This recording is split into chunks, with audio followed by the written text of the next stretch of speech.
Hey everybody, John here. So the Mueller investigation, the report came out last Thursday, and today is Sunday. It's Easter Sunday actually, and I've actually read the report, and I'm going to weigh in on it. And it's funny because I'm going to be probably the only person I know who's either read it, well, Andrea's been reading it, or who's going to weigh in on it. And therein lies the shame: is that we've become a society of such immediacy and such I mean, we are like a society of goldfish with our 9-second memories, because the report came out on Thursday and it was kicked around a bit, and here we are Sunday and it's like old news.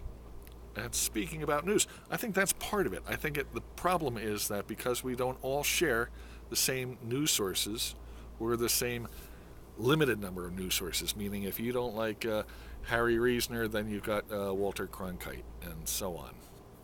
Meaning CBS, NBC, ABC. Used to be the three primary news sources. Now you can shop around. Now, if you want something a little nutty, you can get some Fox News. If you want something a little, I don't know, foreign, you can get some BBC News. If you want something a little radical, you can get RT.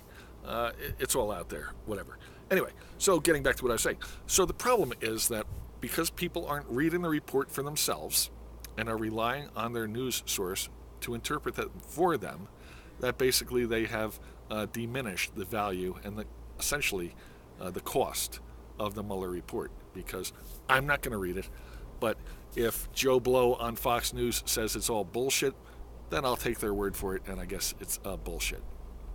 Now, that's unfortunate because the report is it's pretty dry, and it's sort of boring. It's got a little legalese in it, and that sort of jargon, because obviously they're citing legal things that could have been potentially violated.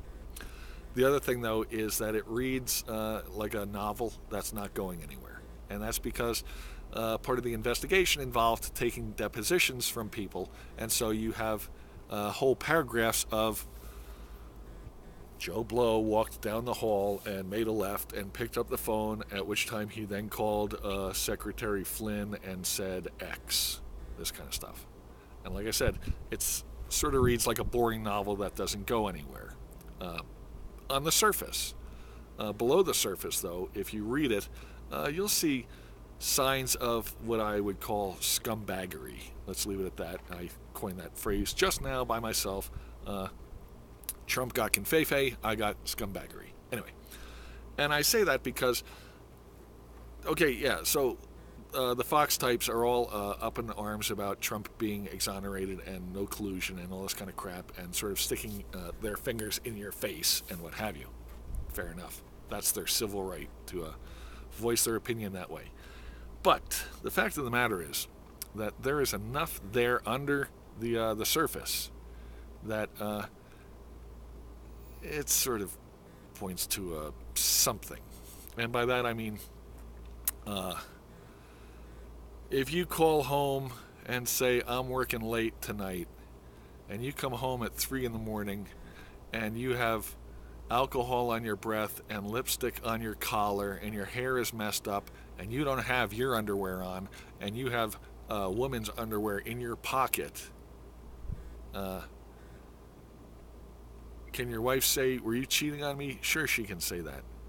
At the same time, you can say, I didn't do anything. I didn't do anything. And so it's that kind of deal is what the Mueller report is full of. And by that I mean, you know, for Trump to meet with the Russian ambassador immediately upon the firing of James Comey, that's sort of shitty, if not fishy, if not like inappropriate. I mean, there's something there. And so the report is full of examples like that, that you're like, this is inappropriate.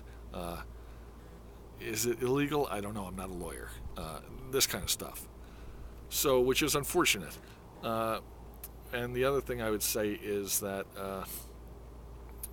the problem is that this is going to get swept under the rug, because here we are, we've had that bombing in Sri Lanka today, and so life is going to move on and people are going to forget about this. It's a bad deal. Not only that, I guess the last thing I will end on is there's a little smell coming from the Attorney General's office, because it seems like the Attorney General has sort of downplayed uh, his interpretation, which I don't know why we care about it, but if he's going to interpret it for us, what have you, fair enough. But it's sort of been downplayed and dumbed down, if you will, is another way to look at it, which is kind of interesting, and yet, I mean, it's an interesting tell, but it's kind of scary at the same time, because it tells us that Barr is maybe more aligned with Trump, or maybe more in Trump's pocket or something, than, say, Jeff Sessions was. And so here we are. I guess we can tell why Jeff Sessions was let go. So there you have it. Anyway, again, as I like to say, if you have any comments or questions, please feel free to leave them down below. Otherwise, we'll talk to you later. Shall go for out. Thanks. Bye.